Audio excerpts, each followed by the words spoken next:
busted doing the mail-in ballots in her garage, and I know she just passed away recently, but her daughter was also there, and the other person, but her daughter was also our city clerk. They collected mail-in ballots in her garage. Nothing's been done about that. Champion, Michigan? Champion, Michigan, yeah. It's the first I've heard about it. But I turned them into the FBI for it. And they're all people they're investigating. She got in trouble for it. Our town supervisor quit. He actually quit being our fire chief too, because when they came in and investigated it, he quit our town supervisor. I'm more than happy to continue to look into it. Oh, that'd be awesome. Bring me, but nobody's brought me those things. Well, at least I brought it to this time. Has Matt DePerno brought you any evidence? Have you read his reports? Bring it up. I don't know. I've read his stuff. And what are your thoughts on that? So, most the stuff that he's got about Antrim County is just not true. Really, you think it's fake news? Yeah. All the evidence that compiled information, all the data on the voter servers and everything, you think it's not true? So, I mean, I'm happy to talk to you about it, Absolutely. but if you're going to record me, Yeah, the polite well- thing to do is to say, hey, I'm recording you, Okay. not to just presume that it's okay to record something. Politics isn't polite anymore, unfortunately. Well, right? that And doesn't mean you have to we're sit fighting down for and this be country. rude, Right, I'm not being rude. I'm Yes, being, you are. I'm being frank. too. No, you're being rude. Okay, call it. Because you're recording me without asking my permission. We're in a public venue. I know. So, It doesn't mean you have to be rude. okay. On the backside, on the flip side of You're that, not going to apologize no. for being rude?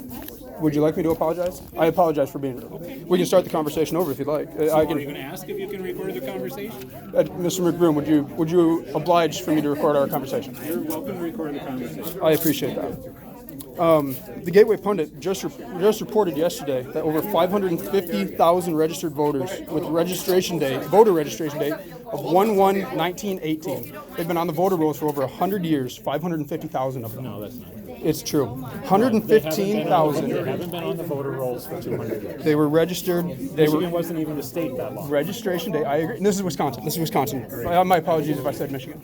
Wisconsin, over 550,000 registered voters. Registration date 1/1/1918. Yes. 115,000 of them voted in 2020. Yes. That have been on the voter rolls for over 100 years. They haven't been on the voter roll for over 150 years. That's when they were registered. That's the registration date. No. The registration date is a fake date that they set in there because the state has allowed for same-day registration.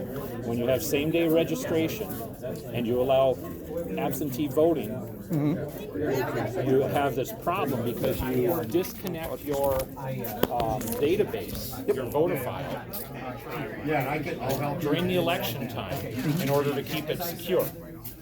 And so somebody goes and registers, then they turn in their ballot. There's no way to update that place that they would go and vote at that shows that connection because those are disconnected at that time. Your qualified voter file is disconnected from the registration. So they create a fake birth date for the person to flag that so that later on, after the election is over, they're able to reconcile those two issues. So what happened to the other 400,000 people with the registration date of 1/1/1918? If they were same-day registrations of voting, why did only 1/5 of that vote?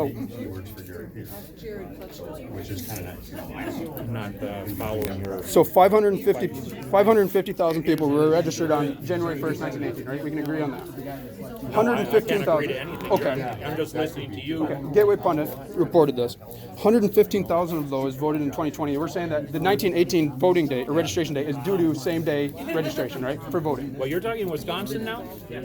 Well, I'm looping in the entirety of Well, I have fraud. no idea what Entirety of Wisconsin's fraud. doing. We can go that route, but so Well, I'm not 1/5 going to of go those. route. I have It's- no idea what you're talking about in Wisconsin. I studied Michigan. Okay. Michigan uses this system of setting up a 1900 birth date for somebody to serve as a marker so they're later able to reconcile the books. And are those books eventually reconciled? Because we have in Dickinson County, I'm our data lead for a canvassing effort in Dickinson County, and we have over 100 people that are over 100 years old registered to vote. That makes up 6% of all the centennials per the 2010 census in Michigan. Dickinson County only has 0.2% of the overall population of Michigan. So there's a 30 times scale factor of discrepancy between registered voters over 100 versus the centennial population in Michigan. If you want to bring this stuff to me to look into, I'm more than happy to do that. Nobody's brought that to me until just now. Would you act on it if I did bring it to you? Yeah, Absolutely. yeah. Wonderful. I'll check into We're it. starting canvassing here in the next couple of weeks. I'll be more than happy to supply you with all of our results. That'd be great. I would love to see some I'd people love to see prosecuted. people actually bring me materials.